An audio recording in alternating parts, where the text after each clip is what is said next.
اللہ کے نبی صلی اللہ تعالیٰ علیہ وسلم ارشاد فرماتے ہیں، قیامت کے قریب میری اولاد میں ایک میرا بیٹا پیدا ہوگا جس کا نام محمد ہوگا، حضور صلی اللہ علیہ وسلم کے نام پر ہوگا، اور دنیا اسے لقب سے یاد کرے گی مہدی کے نام سے۔ اور حضور اکرم صلی اللہ علیہ وسلم نے ارشاد فرمایا، میری نسل میں، میری اولاد میں، حضرت فاطمہ کی اولاد میں جب وہ پیدا ہوں گے دنیا میں اور پھر ان کی خلافت قائم ہوگی، تو فرمایا گیا کہ پوری دنیا میں صرف اور صرف اسلام غالب آ کر رہے گا۔ اب وہ زمانہ کب آئے گا؟ ہاں، اللہ کا وعدہ برحق ہے۔ اللہ نے فرمایا یہ دین پوری دنیا پر غالب آ کر رہے گا، چاہے تم پسند کرو نہ پسند کرو۔ اب میری گفتگو کو بھی بہت سارے لوگ ناپسند کریں گے، وہ یہی کہیں گے ایک سامپردائک بھاشن ہے، یعنی ایک دوسرے کے بھید بھاؤ کی بات نہیں۔ عزیزان گرامی وقار، اب رسول پاک صلی اللہ تعالیٰ علیہ وسلم کے فرمان کا مقصد میں آپ کو سمجھاؤں۔ حضور نے فرما دیا، قیامت کے قریب میری اولاد میں میرا ایک بیٹا پیدا ہوگا جس کا نام میرے نام سے مشابہ ہوگا، یعنی محمد، اور اسے پورا زمانہ امام مہدی۔ رسول پاک صلی اللہ تعالیٰ علیہ وسلم کے فرمان کا مقصد میں آپ کو سمجھاؤں۔ حضور نے فرما دیا، قیامت کے قریب میری اولاد میں میرا ایک بیٹا پیدا ہوگا جس کا نام میرے نام سے مشابہ ہوگا، یعنی محمد، اور اسے پورا زمانہ امام مہدی کے نام سے یاد کرے گا، اور وہ پوری دنیا میں، کائنات میں اسلام کو غالب لا کر رہیں گے۔ اسی زمانے میں عیسیٰ علیہ السلام کا نزول بھی ہوگا۔ حضرت عیسیٰ علیہ السلام آسمانوں پر آج بھی باحیات ہیں، یہ ہمارا عقیدہ ہے سارے مسلمانوں کا۔ امام مہدی کے زمانے میں عیسیٰ علیہ السلام اتریں گے۔ یہ کون سا علاقہ ہوگا، اس کے متعلق حدیثیں ہیں۔ حضرت امام مہدی کا جو ظہور ہے یہ کب پیدا ہوں گے یہ نہیں معلوم، ظاہر ہوں گے، یہ پیدا ہو چکے ہوں گے، آج بھی ہو سکتا ہے، ممکن ہے، پاسبل ہے۔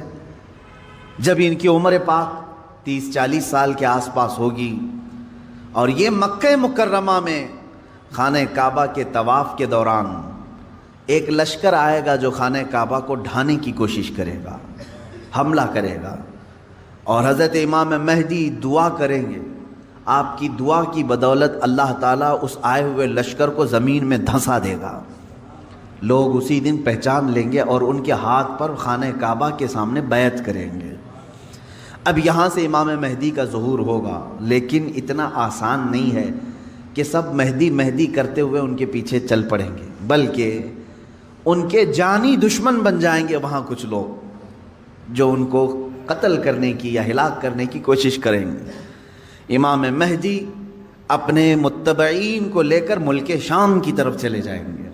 اب ملک شام وہ ہے جس زمین کو میرے آقا صلی اللہ تعالیٰ علیہ وسلم نے ارشاد فرمایا یہ حشر کی زمین ہے، یہ حشر کی زمین ہے، سارے لوگ ہانکتے ہوئے ادھر ہی لے جائے جائیں گے۔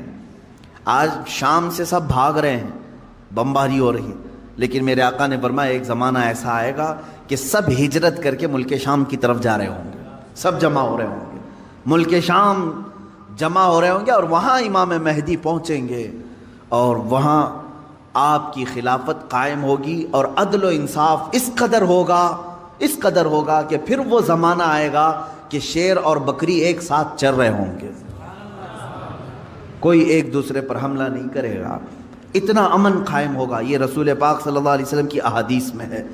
اب امام مہدی کی امامت کے دوران وہ فجر کا وقت ہوگا جب حضرت عیسیٰ علیہ السلام آسمان سے اتریں گے، اور جماعت کھڑی ہونے والی ہوگی، قائم ہونے والی ہوگی۔ حضرت عیسیٰ علیہ السلام ایسے اتریں گے جیسے ان کے جسم پر نہائے ہوئے قطرے ٹپک رہے ہوں۔ آپ کو حضرت امام مہدی پہچانیں گے اور آپ کو لا کر کے مصلی کی طرف بڑھائیں گے۔ نبی اللہ ہیں، روح اللہ ہیں، عیسیٰ ابن مریم سلام اللہ علیہ، قرآن پاک میں جن کے تذکرے ہیں، وہ کوئی ایک دوسرے پر حملہ نہیں کرے گا، اتنا امن قائم ہوگا۔ یہ رسول پاک صلی اللہ علیہ وسلم کی احادیث میں ہے۔ اب امام مہدی کی امامت کے دوران وہ فجر کا وقت ہوگا جب حضرت عیسیٰ علیہ السلام آسمان سے اتریں گے، اور جماعت کھڑی ہونے والی ہوگی، قائم ہونے والی ہوگی۔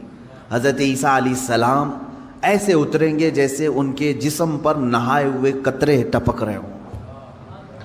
آپ کو حضرت امام مہدی پہچانیں گے اور آپ کو لا کر کے مصلی کی طرف بڑھائیں گے۔ نبی اللہ ہیں، روح اللہ ہیں، عیسیٰ ابن مریم سلام اللہ علیہ، قرآن پاک میں جن کے تذکرے ہیں، وہ اللہ تبارک و تعالیٰ کی نشانیوں میں سے ایک نشانی ہے، وہ عیسیٰ آئیں گے۔ اب وہ نبی جب امام مہدی ان کو آگے بڑھائیں گے، حضرت عیسیٰ علیہ السلام امامت کے لیے آگے نہیں بڑھیں گے، اور کیا فرمائیں گے؟ ارشاد فرمائیں گے کہ یہ مصلی امامت امت محمدیہ کا حق ہے، آپ امت مصطفیٰ ہیں، آپ امامت کریں، ہم مقتدی بنتے ہیں۔ اللہ اکبر، رسول پاک صلی اللہ علیہ وسلم کے مقتدی بنے سارے انبیاء، یہ تو معلوم ہے، لیکن رسول کی ایک امتی کے مقتدی بھی عیسیٰ علیہ السلام بن رہے ہیں۔ میرے عزیزو، یہاں نبوت کا درجہ گھٹانا مقصد نہیں ہے، بلکہ یہاں امت مصطفیٰ کی فضیلت بتانا ہے۔ امام مہدی کی امامت ہوگی، اس کے بعد پھر جو دنیا میں حالات ہوں گے وہ کیا ہوں گے؟ دجال آ چکا ہوگا، اور دجال اپنے فتنے پھیلا رہا ہوگا، اور اب دجال کو کون مارے گا، کون ختم کرے گا؟ سارے لوگ پریشان ہو چکے ہوں گے، قتل عام کر رہا ہوگا لوگوں کو، ایمان والوں کا، جو اسے خدا کہے اسے چھوڑ دے، اور جو اسے خدا نہ مانے اسے دونوں پیر پکڑ کر چیر دے یا گرم کھولتے ہوئے تیل میں ڈال دے، ظلم و ستم کی حد کر دے گا۔ کچھ لوگ ڈر کر کے کفر کر دیں گے، شرک میں مبتلا ہو جائیں گے، اور کچھ ایمان پر قائم رہیں گے، لیکن یہ زمانہ زیادہ دن تک نہیں چلے گا۔ حضرت عیسیٰ علیہ الصلاۃ والتسلیم کے نزول کے بعد عیسیٰ علیہ السلام کی جہاں تک خوشبو جائے گی یا ہوا انہیں مس کر کے نکل رہی ہوگی، تو وہ ہوا دجال کو جیسے لگے گی وہ پگھلتا جائے گا، جیسے موم آگ کی گرمی سے پگھلتا ہے، دجال عیسیٰ علیہ الصلاۃ والتسلیم کی دوری کی ہوا سے ہی پگھل رہا ہوگا۔ یہاں تک کہ مقام لد ایک جگہ ہے، اسرائیل میں ہے وہ آج، اور دنیا کا بڑا ایئرپورٹ انہوں نے وہاں پر بنایا ہے، مقام لد، لد کا ایئرپورٹ بھی بنا ہوا ہے، اور حدیث پاک میں ہے عیسیٰ علیہ السلام مقام لد پہ اس کو اپنے تیر سے نشانہ بنائیں گے اور قتل کر دیں گے، اور امت مصطفیٰ کا یہ آخری فتنہ بھی ختم ہو جائے گا۔ اب اس کے بعد کیا ہوگا؟ وہی آیت جو میں نے تلاوت کیا، اللہ نے فرمایا هو الذی ارسل رسولہ بالہدی ودین الحق لیظہرہ علی الدین کلہ، وہ اللہ ہے جس نے اپنے رسول کو دنیا میں بھیجا ہے ہدایت کے ساتھ اور دین حق کے ساتھ، اس لیے کہ اس رسول کا دین پوری دنیا پر غالب آ کر رہے۔ اب یہ دین غالب آئے گا دجال کے خاتمے کے بعد امام مہدی کے ہاتھوں سے۔ ہر ملک یا ہر سلطنت جہاں کہیں تخت ہوگا وہاں پرچم صرف اسلام کا لہرا رہا ہوگا۔ وہ زمانہ آئے گا، وہ غالب ہو کر رہے گا دین، اور اللہ رب العزت نے یہ ارشاد فرمایا ہے کہ تم پر کسی اور کو پھر اللہ غلبہ نہیں دے گا۔ یہ زمانہ بھی کافی سال تک چلے گا، لیکن اس غلبہ اسلام سے پہلے کیا کیا ہونا ہے وہ بھی تو ہمیں جاننا ضروری ہے۔ آج کے وہی حالات ہیں جو مجھے اس گفتگو پر آمادہ کر رہے ہیں۔ میں نے بات تو کہہ دی، آپ کو حدیث کی روشنی میں بتا دیا کہ اسلام غالب آئے گا پوری کائنات پر دجال کے خاتمے کے بعد اور امام مہدی کے ہاتھوں سے۔ اب یہ دو بڑی نشانیاں حضور نے فرمائی، ایک تو حضور کی آل میں، سادات میں امام مہدی پیدا ہوں گے، دوسرے کہ دجال آئے گا۔ یہ دونوں کا زمانہ ایک ہے۔ یہ کب ہوگا؟ کیا اس سے پہلے کچھ نشانیاں ہیں کہ دجال آنے والا ہے؟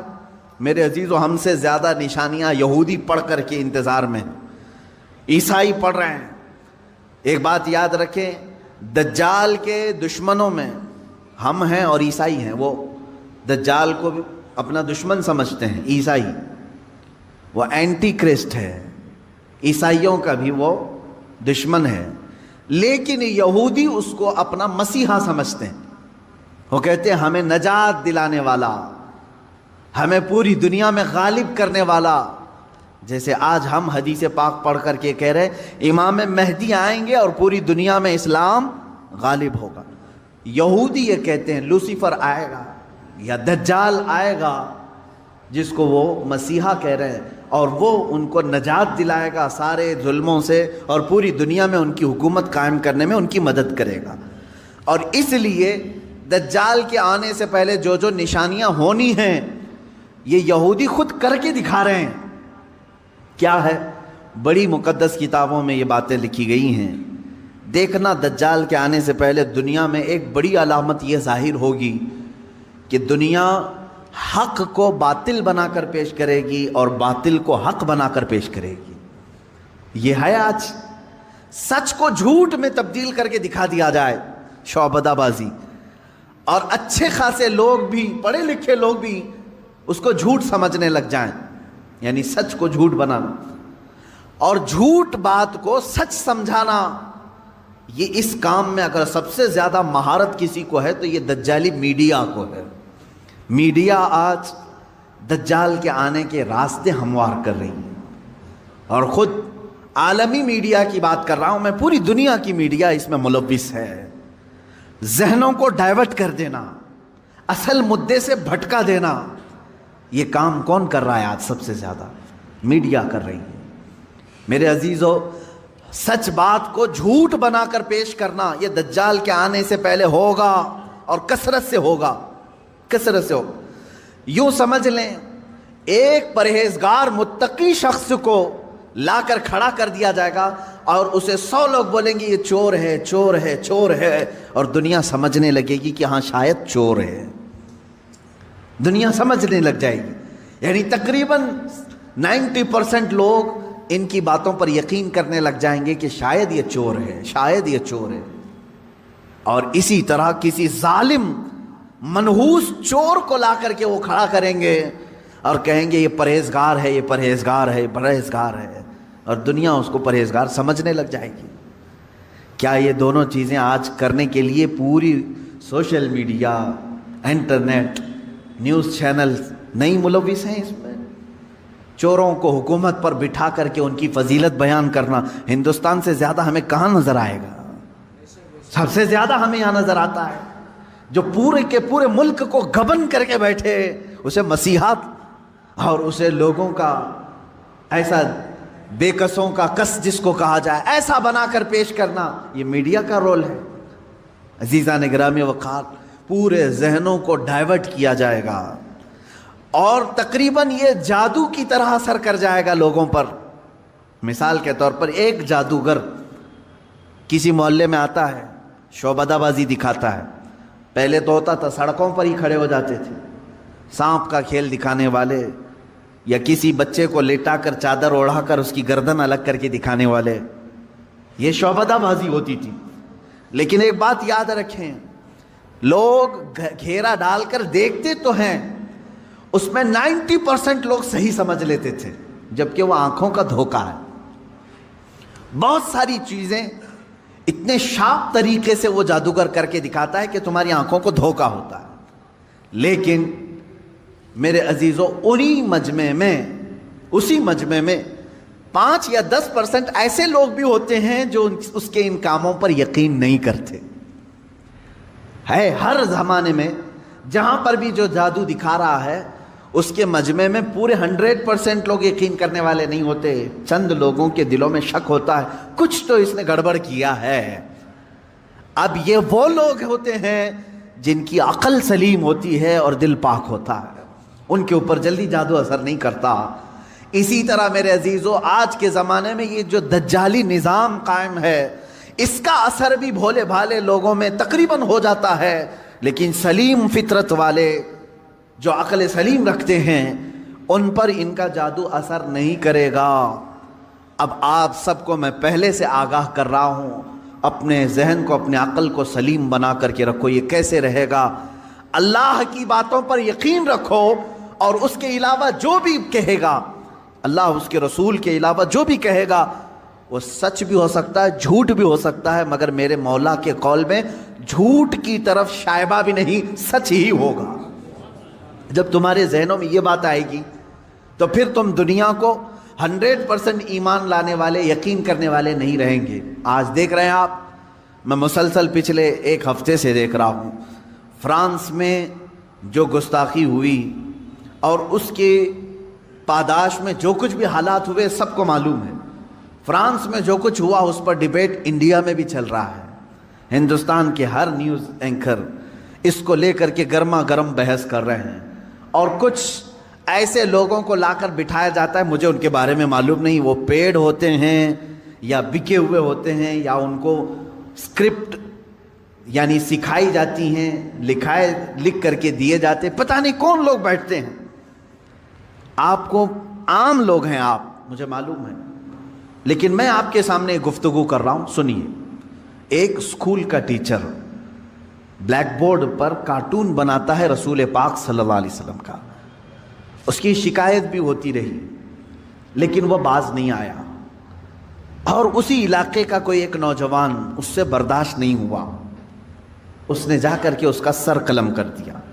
یہ ہے، معلوم ہے آپ کو، یہ رپورٹ ہے، آپ کو معلوم ہے۔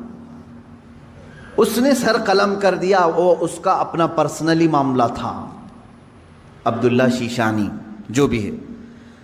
اب اس کو کیا چھوڑ دیا؟ لوگوں نے چھوڑ دیا عبداللہ کو، بلکہ اسی وقت گولیوں سے بھون دیا فرانس کی پولیس نے، ختم کر دیا۔ دونوں ختم ہو گئے، جن کے دونوں کے معاملات تھے وہ چلے گئے۔ اب میں ایک جملہ کہتا ہوں، تمہارے نزدیک عبداللہ شیشانی ٹیررسٹ ہے، یعنی اس نے سر قلم کیا اس لیے یہ ٹیررسٹ ہے۔ ہمارے نزدیک رسول کا خاکہ بنانے والا سب سے بڑا ٹیررسٹ، ظاہر سی بات ہے۔ اب فیصلہ یہی ہوگا، تمہارے نظر میں جو ٹیررسٹ تھا اس نے اس کو قتل کیا جو ہمارے نظر میں ٹیررسٹ تھا۔ بہرحال یہ معاملہ ہو گیا یا ختم ہو گئی بات۔ لیکن میرے عزیزو، اس واقعے کے بعد فرانس کی حکومت کو کسی ایک کی طرفداری کر کے گورنمنٹ بلڈنگوں پر حضور پاک صلی اللہ علیہ وسلم کے خاکے لگانے کا کیا مقصد تھا؟ حکومت کسی ایک ویکتی کے، ایک پرسنل شخص کی حمایت کرتے ہوئے اور گورنمنٹ کی بلڈنگ پر بڑی سائز میں حضور پاک صلی اللہ علیہ وسلم کی تصویر لگا رہی، یعنی کارٹون بنا کر کے۔ کارٹون در حقیقت یہ گالی کی صورت ہے، آدمی صاف گالی نہیں دے سکتا تو اس کی صورت بگاڑ کر کے کہیں لکھ جائے، حضور پاک صلی اللہ علیہ وسلم کو انہوں نے کیا۔ اب پوری دنیا بھر کے مسلمانوں میں جو غصہ ہے، میرے عزیزو، یہ قتل جو ہو چکا تھا وہ 8 دن پہلے ہو گیا، 10 دن پہلے ہو گیا، معاملہ ختم ہو گیا۔ اس قتل پر کسی نے احتجاج نہیں کیا، کہیں ہے کہ پروٹیسٹ نہیں ہوا۔ پوری دنیا بھر کے مسلمان جو راستوں پر آئے یا پروٹیسٹ کیے، کس کے متعلق؟ فرانس کی حکومت نے جو یہ غلطی کی ہے، اپنی عمارتوں پر، گورنمنٹ کی بلڈنگوں پر جو رسول پاک کے خاکے لگائے، اس کے خلاف پوری دنیا بھر کے مسلمانوں کو غصہ ہے، اور سب آئے۔ یہ بات صاف صاف میں بتا رہا ہوں آپ کو، سنیے۔ آپ کا میرا غصہ بھی کس پر ہے؟ دیکھیں، ٹیچر کا معاملہ ختم ہو گیا، اس نے کیا تھا، سامنے والے نے مار دیا، وہ معاملہ ختم ہو گیا، وہاں ختم ہو گئی چیز۔ اور جس نے قتل کیا اس کو بھی تم لوگوں نے نہیں چھوڑا، وہ بھی اس کو بھی گولیوں سے مار دیا، معاملہ ختم۔ لیکن ایک گورنمنٹ کا بلڈنگ پر اس طرح سے تصویریں لگانا، یہ در حقیقت پوری دنیا کے مسلمانوں کو جھنجھوڑنا تھا، پوری دنیا کے مسلمانوں کے دلوں پر ضرب لگانا تھا۔ اب ہم پروٹیسٹ کیے، آپ پروٹیسٹ کیے، ہم نے کہا، لیکن ہندوستان میں آنے کے بعد اب دجالی نظام کی جو میڈیا ہوتی ہے، یہ کیا کرتی ہے؟ پورے بحث کو ڈائیورٹ کرتی ہے، پورے مدے کو ڈائیورٹ کرتی ہے۔ یہ سارے جتنے پروٹیسٹ ہو رہے ہیں، نیوز والے اسے کیا دکھا رہے ہیں جانتے ہیں آپ؟ نیوز والے یہ دکھا رہے ہیں کہ دیکھو، ایک ٹیررسٹ کی حمایت میں اتنے مسلمان ہندوستان کی سڑکوں پر آ گئے، یعنی عبداللہ شیشانی نے جو قتل کیا ٹیچر کا، اس کی حمایت میں یہ سارے لوگ کھڑے ہیں، اور پورا ڈیبیٹ اسی پر چل رہا ہے۔ کیا آپ لوگ ہندوستان میں رہ کر کے ایک قتل کی حمایت کرتے ہیں؟ ایک قتل کی حمایت کرتے ہیں؟ ہم نے کہاں یہ قتل کے متعلق پروٹیسٹ کیا ہے؟ بتاؤ ذرا صحیح۔ اس عبداللہ نامی لڑکے کا کسی ایک کے ہاتھ میں بینر آیا پوری دنیا میں کہیں پر کہ اس کے قتل کی حمایت میں پروٹیسٹ ہو رہا ہے؟ میرے عزیزو، پورے مدے کو ڈائیورٹ کرنا یہ میڈیا کا کام ہے، جبکہ انہیں معلوم ہے کہ پوری دنیا کے مسلمان جو پروٹیسٹ کر رہے ہیں وہ قتل کے متعلق نہیں، بلکہ وہ فرانس کی گورنمنٹ کی حرکتوں پر پروٹیسٹ کر رہے ہیں۔ اب اس کی ایک مثال میں آپ کو بتا دوں۔ یہ میڈیا اینکرز یہ کہتے ہیں کہ فرانس کا وہ اندرونی معاملہ ہے، وہ اندرونی معاملہ ہے، وہ چاہیں ان کو فریڈم آف ایکسپریشن ہے، وہ سیکولر ہیں، وہ چاہیں تو کسی ایک ویکتی کی حمایت کریں اور بلڈنگ کی پوری تصویر لگا دیں رسول پاک صلی اللہ تعالیٰ علیہ وسلم کی تصویر سے۔ میرے عزیزو، اگر یہ فرانس کا اندرونی معاملہ ہے تو انڈیا میں ڈیبیٹ کیوں ہو رہا ہے؟ آپ کے نیوز روم میں یہ بحث کیوں ہو رہی ہے؟ آپ یہ سمجھیں اس زمانے کا سب سے بڑا خطرناک جال یہ میڈیا ہے، نیوز کا جو اب ظاہر سی بات ہے یہ ہماری بھی کلپس اٹھا کر کے چلائیں گے اور پھر ہمیں بھی بتائیں بھڑکاؤ مولانا ہے، سامپردائک پھیلانے والے ہیں، ہماری گفتگو کو کاٹ کر کے پیش کریں گے، ان کا کام ہی وہ ہے۔ لیکن میں آپ کو بتاؤں کہ پورے ہندوستانی مسلمانوں کے دماغ کو ڈائیورٹ کر رہے ہیں کہ تم لوگ جو پروٹیسٹ کر رہے ہو ایک قتل کی حمایت میں کیسے پروٹیسٹ کر رہے ہو؟ ان سے کوئی بھی ڈیبیٹ میں بیٹھنے والا یہ نہیں کہہ رہا ہے، بلکہ وہاں ثابت کرنے کی کوشش کر رہے ہیں قتل ایسا ہو سکتا ہے، ویسا ہو سکتا ہے۔ میرے عزیز، یہاں کہنا تو یہ چاہیے تھا قتل ہوا اور اس کے مقابل میں جس نے قتل کیا اس کا بھی قتل ہو گیا۔ ہم اس مدے پر بات نہیں کر رہے ہیں، ہم تو گورنمنٹ کے خلاف بات کر رہے ہیں جو فرانس کی حکومت نے اپنی عمارتوں پر میرے آقا کی تصویر کشی کی ہے، ہم اس کے خلاف کھڑے ہیں۔ اب مجھے ایک بات بتائیں، کیا کسی ایک شخص کے کچھ ایسا قتل کرنے کی بنیاد پر پوری دنیا بھر کے 180 کروڑ مسلمانوں کے نبی کی توہین کرنا جائز ہو سکتا ہے؟ جائز ہو سکتا ہے؟